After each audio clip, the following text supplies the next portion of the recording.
嗨，这里是 Dimi Studio。那2025年很快就过去了又在这个岁末年终的时候，那我们今天一样来跟大家统整一下在2025年我的口琴相关的工作到底做了哪些事情。好，那我们先从演出的部分开始。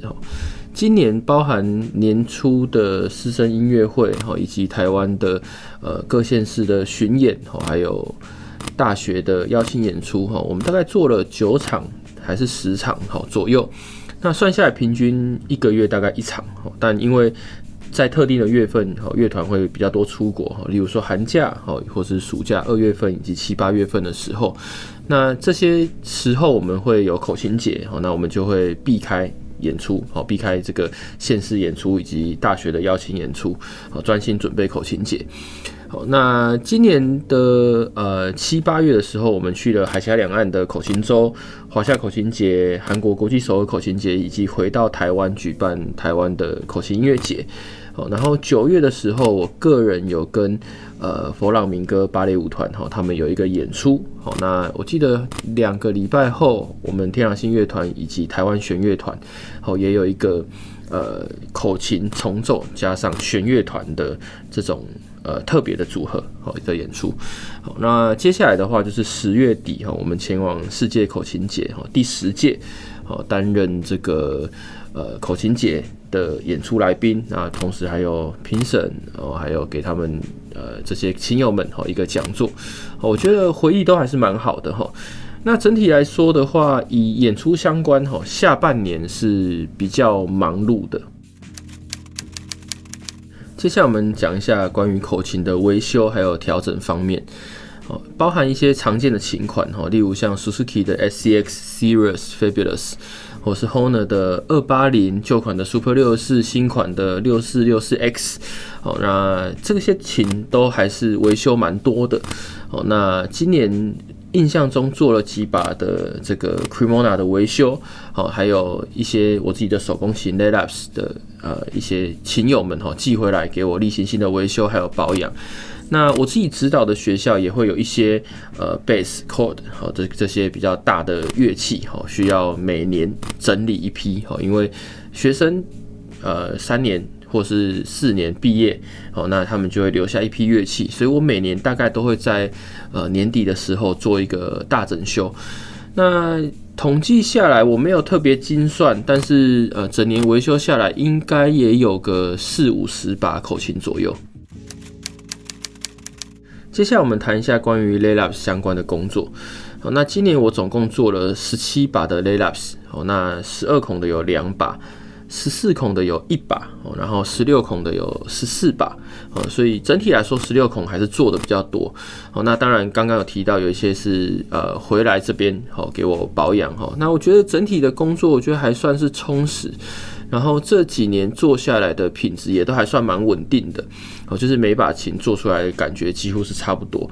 那这些琴我在交件之前我一定都会拿去团练，甚至会拿上台演出，就完整的感受一下这把琴是不是符合我自己的吹奏习惯。那也是保持初心，就是做一把愿意带上台演出的口琴。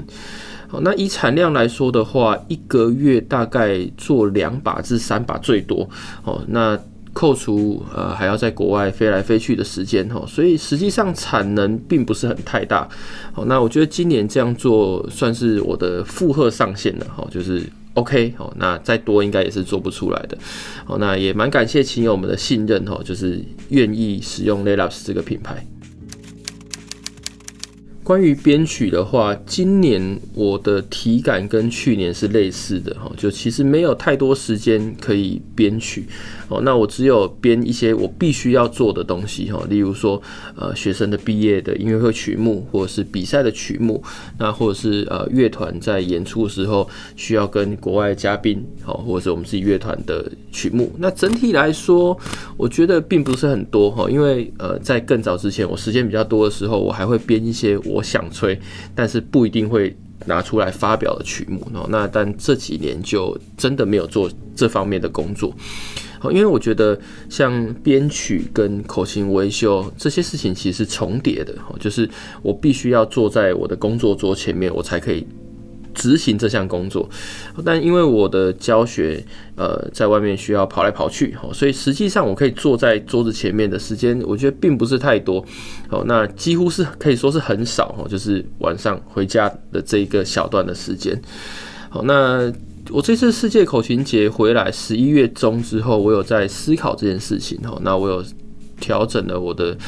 工作的优先顺序以及时间分配的这个顺序，所以11月中回国之后，到现在我已经弄了2首完整的曲目，加上1首是重新整理过的曲目，所以我觉得以内心来说，我觉得还算是蛮充实的。接下来我们谈一下关于教学方面的。那实体教学这几年学校的数量都是维持在4间，那因为这些学校都是经营比较久了，所以会把课程分得更细一点，例如说初阶班，然后衔接班，然后校队之类的，所以你的课程规划就要更多，然后更有进度。那对我来说，我觉得负担有稍微重了一点。那尤其是每年的3月到7月，会在新增重奏班的这个项目，会培养一批重奏的学生参加台湾口琴音乐节，然后加上这个重奏班又有3个年段，所以整体来说，我觉得负担还是蛮大的。那像实体课程，就是会随着你的年纪越来越大，你会感受到你的体力其实没有像当年20几岁的时候这么有活力，这么青春，可以到处跑，所以我渐渐的有减少一些实体课程的量，把它转做线上的教学。那接下来我们谈一下线上教学。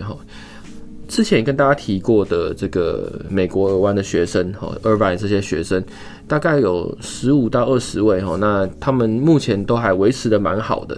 那我也调整了一些教学的内容跟方式，那把谱，例如说把谱做的比较清楚一点，然后找了一些伴奏的音乐，假设找不到，那我就自己弹。那我希望可以透过这些曲目培养这些学生们愿意吹口琴，愿意继续吹口琴的这种感觉。那这1年2年实行下来，我觉得还是蛮不错的，因为他们愿意把口琴带在身边，然后做一个人生的陪伴，我觉得还是蛮好的。那再来就是有几位是个别课的学生，那这个就是属于比较不固定的，就是例如说比赛前，或者是他刚好在练琴方面遇到了一些瓶颈，他想要我可以给他一些建议，那这些都是以约课的形式，那他们会传他们的录影或者是录音给我，那我会把一些问题或者我发现比较好的吹奏方法，我会标注在谱上，然后回传给大家。那这些课程的进度跟上课方式都会是相对的比较自由的，就是有约上课就上课啊，没有的话就是我放假，所以我觉得还算轻松，而且可以透过这样的方式认识到不同的曲子，我觉得还是蛮有趣的。当然，如果你有兴趣的话，也欢迎你联系我。那今年我觉得没有做到的事情，就是我原本预计要把Level 3跟 Level 4的这个套装课程拍完，那我已经把大纲跟这个示范的段落都已经列出来了，只是我还没有特别完整的时间去把谱打出来，或者是坐下来这里好好的帮这个课程拍摄完成，所以这个也是我今年比较遗憾的地方，就是我想做，但是实际上我没有做好的地方。或许明年2026年我们会有更多的时间可以来完成这件事情。2025年我会说它跟去年是比较类似的，因为我的工作性质大概都会是固定这几样。那因为我的工作比较杂，项目比较多，例如说演出，它会花掉你蛮多时间，你需要练琴，你需要背谱，那有时候你要编曲，就你为了演出你需要编曲，那你也在教学上你也需要编曲，然后你要在外面跑来跑去。那维修口琴的话，跟制作口琴，你就是必须要在一个固定的空间里面，你才可以完成这件事。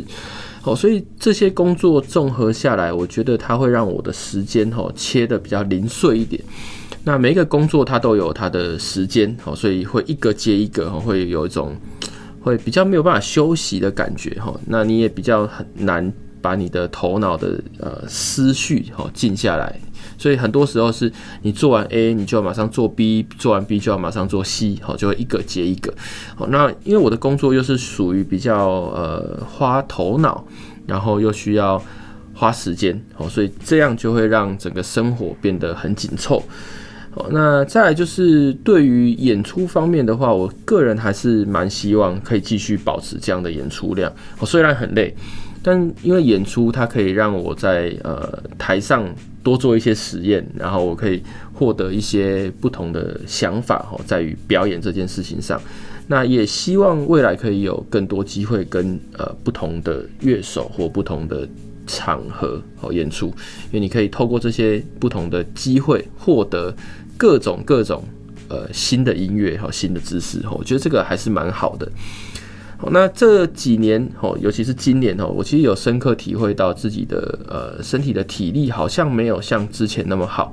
包含我去上课的时候，我之前多数是骑这个摩托车，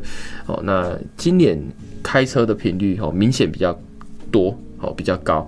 就是我感受到我其实没有那么体力没那么好，所以我觉得开车还是相对安全一点。好，那今年我会觉得我其实有很多事情想做，虽然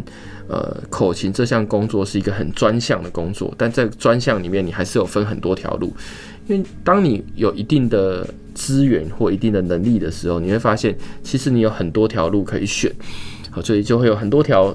这个选项你可以做，但觉得时间跟健康还有体力是有限的，所以就今年就做了蛮多的取舍，